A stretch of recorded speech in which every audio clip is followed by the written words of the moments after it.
अब हमारा जो लाइव डेटा है, जो लाइफ साइकिल है, राइट, लाइफ साइकिल के गाइस इंटरफेस होता है, ये एक इंटरफेस है एंड इसके कुछ कंपोनेंट्स हैं। तो कंपोनेंट्स देख लेते हैं इसके कौन कौन से कंपोनेंट्स होते हैं, क्योंकि आपके दिमाग में क्वेश्चन आना चाहिए सर वो तो ठीक है कि ठीक है ये क्या है, एक लाइफ साइकिल कंपोनेंट है जो क्या वर्क करता है हमारी एक्टिविटीज को, क्योंकि ये थोड़ा सा कंफ्यूजिंग है। आप अगर ये सोचो खाली कि कौन सा लाइफ साइकिल ओनर है, ऑब्जर्व कर रहा है, कैसे वर्क कर रहा है, राइट, तो इसके गाइस दो कंपोनेंट्स होते हैं हमारे इंटरफेस के, वो देख लेते हैं। तो हमारे जो लाइफ साइकिल के दो इंटरफेसेस होते हैं गाइस, पहला इंटरफेस कौन सा होता है हमारा life cycle owner. And life cycle owner basically क्या होता है कि हमारा कौन सा क्या वो करता है, जो हमारी जब एक्टिविटी हो गई या फ्रेगमेंट हो गई कि उसमें रिज्यूम हो रहा है, डिस्ट्रॉय हो रही है, सारा कवर करता है लाइफ साइकिल, राइट। मैंने आपको ऑलरेडी एक पिछली क्लासेस में एक डायग्राम दिखा चुका हूँ गाइस कि लाइफ साइकिल जो हमारे ये जैसे लाइव डेटा है, राइट, वो कितनी हमारी लाइफ साइकिल को कवर करता है, राइट। तो लिटरली वो क्या करता है एसिंक्रोनसली पूरे उसको, चाहे वो ऑन डिस्ट्रॉय हो,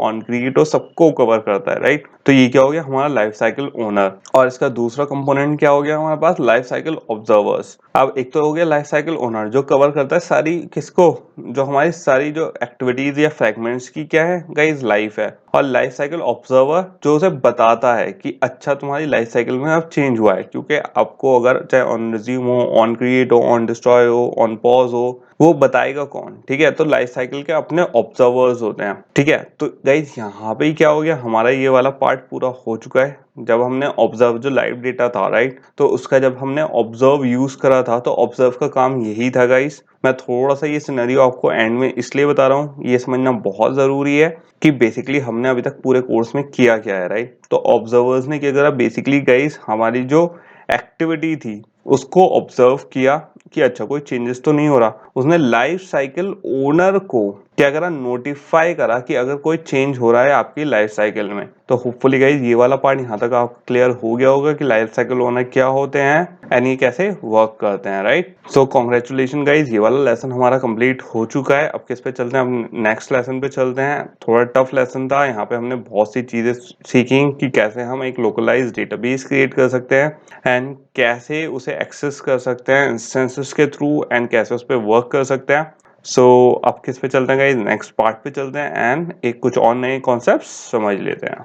एंड गाइस एक चीज और, यहाँ तक का जो फाइनल कोड होगा इसका टू डू लिस्ट का, वो आपको डिस्क्रिप्शन बॉक्स में मिल जाएगा। तो जिसको देखना हो कि जो हमारा फाइनल कोड है वो कैसा लग रहा है एंड अगर किसी के उसमें कोई एरर आ रही है तो उसको वो फाइंड आउट करना, तो वो आप डिस्क्रिप्शन बॉक्स में सिंपल गिट पे लिंक पे जाके आप देख सकते हो एंड समझ सकते हो हमारा फाइनल कोड की कैसे वर्क कर रहा है। सो गाइस यहाँ तक का जो हमारा कोर्स था, जो टू डू लिस्ट का था, वो तो खत्म हो गया था, राइट। मैंने आपसे कहा था कि गाइस अब क्या करते हैं, लेसन 9 स्टार्ट करते हैं, जो क्या है हमारा बैकग्राउंड टास्क रन करने के लिए है। बट कुछ लोगों ने मुझसे रिक्वेस्ट करा है कि सर आपने ये वाला ऐप इससे तो करके दिखा दिया कि अगर कंटेंट प्रोवाइडर्स नहीं है एंड अगर बिना डेटाबेस क्रिएट करे हम इंस्टेंस के थ्रू कैसे कर रहे हैं, राइट। कुछ लोगों ने ये भी कहा है कि सर इसको अगर आप एक बार नॉर्मल डेटाबेस के थ्रू भी बना के दिखा दो इसी ऐप को, तो कैसे वर्क करेगा। वैसे तो मेरा प्लान था नहीं गाइज इस चीज को वर्क करने का, बट सिर्फ इसलिए कि थोड़ी सी गाइज आप लोगों की प्रैक्टिस हो जाएगी एंड थोड़ा सा डिफरेंस एक ही ऐप में अगर आप दोनों तरीके से करके देखोगे तो थोड़ा सा आपको डिफरेंस पता चलेगा डेटाबेस कैसे वर्क करता है एंड थोड़ी सी प्रैक्टिस ही हो जाएगी आपकी कि डेटाबेस क्रिएट करना, कंटेंट प्रोवाइडर्स कैसे ऐड करेंगे। अभी हमने क्या करा था, क्योंकि अपने एग्जिस्टिंग ऐप को, क्योंकि गाइज कोई ऐप अगर आप स्क्रैच से कोई डेटाबेस का ऐप बना लो, राइट, तो उसे स्क्रैच से बनाना और पूरा उसका कॉन्सेप्ट लगाना आई थिंक थोड़ा सा इजी होता है। बट कोई ऐप ऑलरेडी एग्जिस्ट कर रहा है, मतलब कोई हमारा ऐप पूरा लेआउट सारी चीजें उसकी बनी हुई है, राइट। अब आपको उसमें क्या करना है, रिफैक्टरिंग करनी है बहुत मेजर वाली, पूरा का पूरा जो बेसिक कॉन्सेप्ट था हमें वही रिमूव करना है। तो गाइज उसके लिए क्या चाहिए होता है, थोड़ा दिमाग चाहिए होता है, थोड़ी प्लानिंग चाहिए होती है, थोड़ी क्रिएटिविटी चाहिए होती है एंड थोड़े से कॉन्सेप्ट क्लियर होने चाहिए। तो मैं इसलिए थोड़ा सा यहाँ पे इस पार्ट पे हम क्या कर रहे हैं, इसी ऐप को जो हमारा टू डू लिस्ट ऐप था, अभी क्या करा हमने इंस्टेंस क्रिएट करके, जब हमारा कंटेंट प्रोवाइडर्स नहीं थे हम क्या कर रहे थे, डेटाबेस इंस्टेंस क्रिएट कर रहे थे एंड सिंपल रूम यूज कर रहे थे, राइट। अब गाइस इसी ऐप को अगर मैं कन्वर्ट करूं, हमारा क्या है ऑलरेडी अब यहाँ पे हमारा गिवन है क्या, हमारा कंटेंट प्रोवाइडर्स मुझे इंप्लीमेंट करना है। तो गाइस कैसे, मतलब डेटाबेस क्रिएट करके फिर अगर हम करेंगे तो कैसे होगा, राइट, जो हमारा पुराना वाला तरीका था। तो गाइस देखिए यहाँ पे ये करके देख लेते हैं एंड जिन लोगों को ये ऑप्शनल है गाइस, अगर आपको नहीं करना तो कोई इशू नहीं है, बस ये किसके लिए, प्रैक्टिस के लिए, कि अगर आप कर लोगे तो वेल एंड गुड एंड आपके लिए बेटर है, नहीं करोगे तो भी कोई इशू नहीं है। कोर्स से रिलेटेड नहीं है फिलहाल ये। ओके, ये सिंपल क्या है, एक एक्स्ट्रा स्टेप कर रहा हूँ मैं ताकि दिखाने के लिए कि किसी को कोई कंफ्यूजन ना हो। तो गाइज यहाँ पे जो हमारा पूरे कॉन्सेप्ट थे, क्योंकि मुझे यहाँ पे सभी कुछ चेंज करना पड़ेगा, राइट। तो यहाँ पे है पहले तो हमें कई सारी चीजें डिलीट करनी पड़ेंगी गाइज। फिलहाल जो हमारी जो एक्टिविटीज थी और जो सारे हमें कुछ जो मेन व्यू मॉडल है, ये सब चीजें डिलीट करनी पड़ेंगी। फिलहाल ऐसा करते हैं, फिलहाल इसको टच नहीं करते हैं, जो हमारी एक्टिविटीज हैं इनको टच नहीं करते हैं। एंड जो हमारे डेटाबेस से बाहर का जो मेन पैकेज है, जितने भी ये वाली फाइल्स हैं, इनमें से अभी किसी को टच नहीं करता है। ऐसा करते हैं, स्टार्ट करते हैं डेटाबेस से। पहले अपने कंटेंट प्रोवाइडर्स सेटअप कर लेते हैं, फिर उसके बाद आगे देखते हैं, राइट। फिर थोड़ा सा इसको रिफैक्टर करेंगे, अपने सारे एक्टिविटीज को, कौन सी चीज डिलीट करनी है, कौन सा कोड रखना है, वो देखेंगे। सबसे पहले चलते हैं गाइस डेटाबेस पे, क्योंकि डेटाबेस थोड़ा सा क्या है, डेटाबेस हमें बेस से क्रिएट करके चलना है गाइस अपना। क्योंकि हमारा ऐप का पहले तो क्या हो रहा था, सिंपल इंस्टेंस क्रिएट होके रन हो जा रहा था। अब क्या है, मुझे डेटाबेस भी क्रिएट करना है, उसके कंटेंट प्रोवाइडर भी सेटअप करने हैं, राइट। तो डेटाबेस से स्टार्ट कर लेते हैं गाइस, बेटर रहेगा, थोड़ा सा आपको समझने में आसानी होगी। तो गाइस यहाँ पे जो हमारा ऐप डेटाबेस है, सबसे पहले ये कौन सी क्लास आ गई थी हमारी, ऐप डेटाबेस। लिटरली हमें यहाँ पे इसकी जरूरत नहीं है अब, तो मैं इसे डिलीट कर दूंगा। यहाँ पे ऐप डेटाबेस को डिलीट कर देंगे। एंड गाइस एक चीज का ध्यान रखना है, यहाँ पे सेव पे से वो हटा देना, राइट, टिक हटा देना, वरना क्या होगा, डिलीट नहीं होगा। तो इसे डिलीट कर दिया। जितने भी डेटाबेस वाले हैं इस चीज का ध्यान रखना गाइस, डेटाबेस वाले ही डिलीट करना, राइट। टास्क एंट्री है ये डिलीट कर देंगे, टास्क डाउ था हमारा वो डिलीट कर दिया, एंड जो ये है हमारा ऐप डेटाबेस, इसे भी डिलीट कर दिया। तो फिलहाल मेरे डेटाबेस वाले पैकेज में कोई चीज नहीं है गाइस, राइट। तो सबसे पहले क्या क्रिएट कर लेते हैं, जो हम सबसे पहले क्रिएट करते हैं अपने डेटाबेस में कंटेंट प्रोवाइडर्स के लिए, क्या करते हैं, एक कॉन्ट्रैक्ट क्लास क्रिएट कर लेते हैं ताकि हम उसको रीयूज कर सके, राइट। तो ऐसा कर लेते हैं गाइस, सबसे पहले एक कॉन्ट्रैक्ट क्लास ही क्रिएट कर लेते हैं डेटाबेस में अपने, और इसका नाम रख लेते हैं गाइस टास्क कॉन्ट्रैक्ट। तो यहाँ पे आ गया हमारा टास्क कॉन्ट्रैक्ट, एंड सिंपल इसे क्या कर लेते हैं, यहाँ पे क्लास क्रिएट हो गई हमारी। तो डेटाबेस के अंदर आ गई है मेरी कौन सी क्लास, टास्क कॉन्ट्रैक्ट। ओके, इसको थोड़ा फोन बड़ा कर लेते हैं गाइस। अब इसके अंदर जो हमारी क्लास है टास्क कॉन्ट्रैक्ट, इसके अंदर क्या है, एक बना लेते हैं इनर क्लास क्रिएट कर लेते हैं इसकी।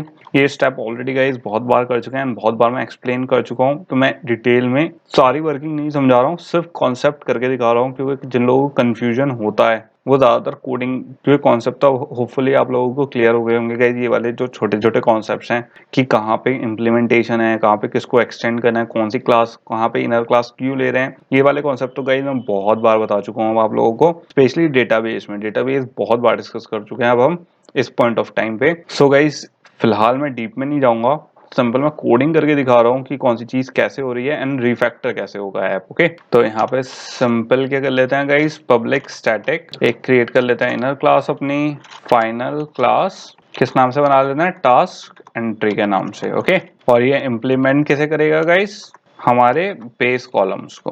तो ये हो गया हमारा बेस कॉलम्स आ गए हैं, एंड सिंपल गाइस यहाँ पे इसकी क्या आ गई, बॉडी आ गई। एंड आप जैसा देख सकते हैं यहाँ पे प्रॉब्लम्स कितनी आ रही है हमारे पास, 45 रिलेटेड प्रॉब्लम्स आ रही हैं। Very good guys. अब क्या क्रिएट करना है गाइस, हमें टेबल का नेम क्रिएट करना है जिस नाम से हमारी टेबल होगी। तो यहाँ पे पब्लिक स्टैटिक फाइनल स्ट्रिंग क्या ले लेंगे हम, table name. Okay, and table का नेम रख देंगे, क्या नाम रख देंगे, टास्क। एंड इसे यहाँ पे टर्मिनेट हो गया।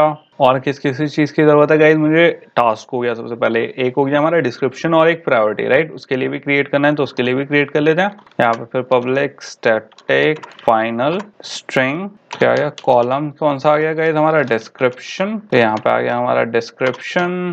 एंड पहले दूसरा भी यहाँ पे क्या कर लेते हैं, वैल्यू दे देते हैं। वैल्यू क्या होगी गाइस इसकी, डिस्क्रिप्शन वैल्यू दे देंगे, एंड सिंपल यहाँ पे टर्मिनेट कर देंगे। फिर से क्रिएट कर लेंगे अपना पब्लिक स्टैटिक। तो यहाँ पे आ गया पब्लिक स्टैटिक फाइनल स्ट्रिंग, और इसमें कौन सा कॉलम बना लेंगे गाइस, प्रायोरिटी का। तो ये आ गया मेरा कॉलम किसका, प्रायोरिटी, और सिंपल इसमें दे देंगे, इसका वैल्यू दे देंगे प्रायोरिटी। ओके, एंड इसे टर्मिनेट कर देंगे यहाँ पे। अब गाइस यहाँ पे क्या हो गया, हमारा स्ट्रक्चर तैयार हो गया है, कौन सा, हमारी टेबल का, राइट। अब यहाँ पे एक मैं करके दिखा देता हूँ आपको ये स्ट्रक्चर हमारा कैसे दिखेगा कैसे। एंड ये स्ट्रक्चर कुछ हमारा ऐसा दिखेगा गाइस, जैसे यहाँ पे आप देख रहे हो, टास्क है, डिस्क्रिप्शन आ गया, हमारी प्रायोरिटी आ गई, राइट। और डिस्क्रिप्शन में जो भी हम देंगे वो है, एंड प्रायोरिटी में जो हमारी टास्क है हम प्रायोरिटी सेट करेंगे। अब यहाँ पे कुछ लोग पूछते हैं मुझसे, हमेशा पूछते हैं, मैं हमेशा ये बात बताता हूँ गाइस, यहाँ पे लोग पूछते हैं कि ये आईडी सर, यहाँ पे आईडी तो हमने ली नहीं, राइट। तो गाइस यहाँ पे ऑलरेडी हम टास्क एंट्री इंप्लीमेंट कर रहे हैं क्या, बेस कॉलम्स को। तो आईडी क्या है हमारी ऑटोमेटिक आ गई है, बेस कॉलम में ऑलरेडी प्री रिटन होती है लाइब्रेरी, सॉरी लाइब्रेरी कह रहा हूँ आईडी। तो गाइज ऑलरेडी आईडी का जो ऑब्जेक्ट है उसमें गिवन होता है, उसकी वैल्यू ऑलरेडी गिवन होती है, तो हमें कुछ नहीं करना, सिंपल हम ऑटो इंक्रीमेंट बाद में कर देंगे, तो सिंपल क्या हो जाएगा, हमारा आ जाएगा।